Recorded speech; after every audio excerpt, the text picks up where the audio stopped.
Hey, what's going on, guys? It is your boy here, the Combat Consultant, of course, the Soundboard God, on my back deck for a change. It was really, really nice outside. I got some shade here. It's still really humid, but I figured I'd rip a recording out here just because, hey, it's only going to be sunny like this for a part of a year. Without further ado, though, I do want to talk about this announcement I saw from Robin Black Martial Arts on Instagram. I don't know if you guys can see this. I'm going to do a zoom and enhance on the screen. But Gamebred Bare Knuckle MMA, apparently there are 5 of these things, is featuring a heavyweight showdown between 2 legends of the heavyweight MMA scene in Junior Dos Santos and Fabricio Werdum. Now, I have a couple of questions. I want to know, first off, how bare knuckle MMA works. At a glance, you might say, well, Coop, it works like regular MMA except without gloves, but there's more to MMA than there is to boxing, right? I don't want to say that boxing is more safe in any regard than MMA, but boxing kind of lends itself more to a safe transition into bare knuckle fighting. Sure, with MMA, you're getting shin strikes, you're getting elbows, kicks, everything and the like, but there's other complexities that we need to talk about. So for illustration, I have a bare knuckle MMA match here. This is from the last event as a part of Gamebred Promotions. For those that don't know, this is Jorge Masvidal's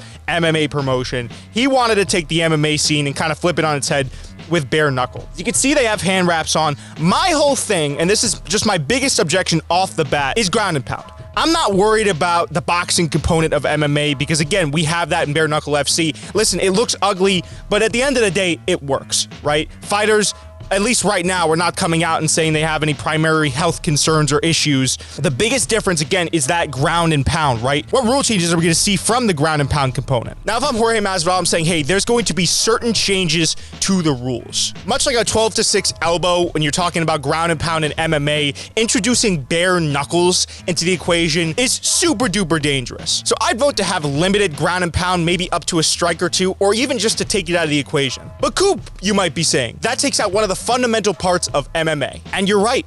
But guess what other type of MMA does this? That's right, the MMA that I commentate over, amateur MMA, does not allow ground and pound to the head. They allow ground and pound to the body, but if it's a downed opponent, you have to finish it with a sub. Or in some rare circumstances, you can finish it with strikes to the body. But I think in this circumstance, with the brutality of this, and I understand there are going to be some people saying, okay, for brutality's sake, we need to keep ground and pound in. Because what else is the appeal of these bare knuckle events? It is the brutality aspect. But I think for nothing else than the fighter's safety, we should keep this strictly with ground and pound to the body. Another big component that we have to talk about is finishing submissions. A lot of times, guys in the UFC will utilize strikes to open up their opponents, let's just say when they have them in a primary RNC position. Much like this gentleman is in here, right? He's going to try to lock up the body triangle. He has hooks in right now, and his opponent is trying to fight the hands. He might give a couple of clobbers, right, to open his opponent up and have his opponent shell up. Another thing we have to take into account is against the cage. If an opponent is not intelligibly defending themselves, I don't care if it's JDA, I don't care if it's Fabricio Werdum,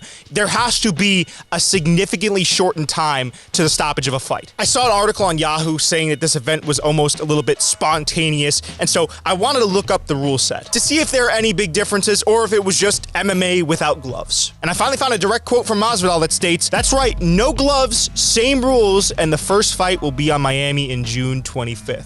I don't know, for me, this just screams violence for the sake of having some differentiation from all the other promotions out there. And believe me when I tell you, that's not going to end well. I don't care how many legends of the game you have co-signing and fighting on your card, something bad is going to happen from this. One of the biggest knocks on MMA at current is that there are too many unanswered strikes being taken from an athlete when they get knocked over or when they're dazed and put up against a fence. These fights have to be made with extreme caution, and even then, I think it could be a very precarious slope to go down. With that being said, I'm absolutely tuning in, and I'm going to be excitedly watching to see how JDS fares against Fabricio Werdum and how Renan Barão does after all these years out of the spotlight. Without further ado, guys, that's been the episode for today. Let me know what you think down in the comment section below. I've got a very active watching audience. I appreciate you guys. Let me know if you disagree. Let me know if you agree, anything, and I'll see you in the next one.